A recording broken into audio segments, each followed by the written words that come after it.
जय श्रीमन नारायण, जय श्री हरि। हिंदू धर्म में चातुर्मास का बहुत अधिक महत्व है। चातुर्मास जैसे नाम से ही सुनने में आ रहा है कि 4 महीनों का समय। हर वर्ष आषाढ़ महीने के शुक्ल पक्ष की एकादशी से चातुर्मास का प्रारंभ हो जाता है और देव उठनी एकादशी के साथ ही चातुर्मास समाप्त हो जाता है। चातुर्मास काल के दौरान में कई कार्य निषेध होते हैं। वहीं चातुर्मास के दौरान में कई अनेकों ऐसे कार्य हैं जिनको करने से शुभ फलों की प्राप्ति होती है। हर वर्ष आषाढ़ मास की शुक्ल पक्ष की एकादशी को हरिशयनी एकादशी या देवशयनी एकादशी या पद्म एकादशी का व्रत रखा जाता है। हमारे सनातन धर्म में ये माना जाता है कि सृष्टि का संचालन करने वाले भगवान श्री हरि विष्णु जी अपनी सृष्टि का संचालन का पूरा कार्यभार भगवान भोलेनाथ को सौंपकर, भगवान शिव जी को सौंपकर क्षीर सागर में शयन क्रिया के लिए चले जाते हैं। चातुर्मास यानी 4 महीनों के विश्राम क्रिया के बाद, 4 महीनों के शयन क्रिया के बाद भगवान श्री हरि विष्णु कार्तिक मास के शुक्ल पक्ष की एकादशी को, जिसे देव उठनी एकादशी के रूप में उस दिन को व्रत रखा जाता है, मनाया जाता है। उसी दिन भगवान अपने शयन क्रिया से जागते हैं तो उसी दिन से फिर से जो भी बड़े बड़े शुभ कार्य होते हैं, वैवाहिक संस्कार वगैरह होते हैं, वे फिर से होना प्रारंभ हो जाते हैं। भगवान श्री हरि विष्णु जी का शयन काल 4 महीनों का होता है, इसलिए इसे चातुर्मास काल भी कहा जाता है। चातुर्मास काल के दौरान में मांगलिक कार्यों पर रोक लग जाता है।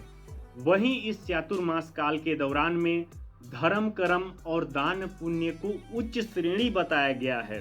हमारे सनातन धर्म में ये मान्यता है कि चातुर्मास काल के दौरान में भगवान शिव इस सृष्टि का संचालन करते हैं। भगवान भोलेनाथ चातुर्मास काल के दौरान अपने भक्तों द्वारा किए गए दान, पुण्य, पूजा पाठ से प्रसन्न होकर भक्तों की सर्व मनोकामना पूर्ण करते हैं।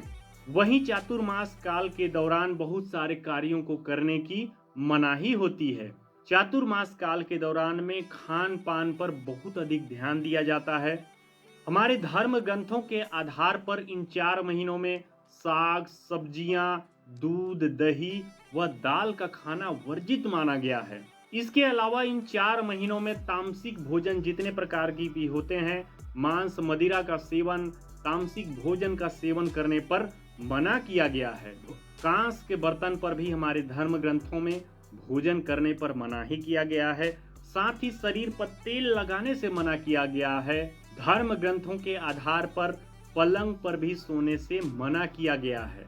यदि आप इन चातुर्मास काल के दौरान में शुभ फलों की प्राप्ति चाहते हैं तो प्रातः काल अपने नित्य कर्मों से निवृत्त होकर प्रातः स्नान करके शुद्ध व स्वच्छ वस्त्र धारण करके भगवान श्री हरि विष्णु जी की पूजा पाठ आराधना करने का बताया गया है, जिससे आपको शुभ फलों की प्राप्ति होती है।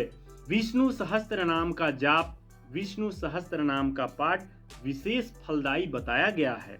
भगवान श्री हरि विष्णु जी की पूजन करने के लिए पीले फूल का उपयोग करना चाहिए, पीले पीले भोग का उपयोग करना चाहिए व पीले पीले वस्त्र का उपयोग करना चाहिए, जिससे भगवान श्री हरि विष्णु बड़े ही प्रसन्न होते हैं।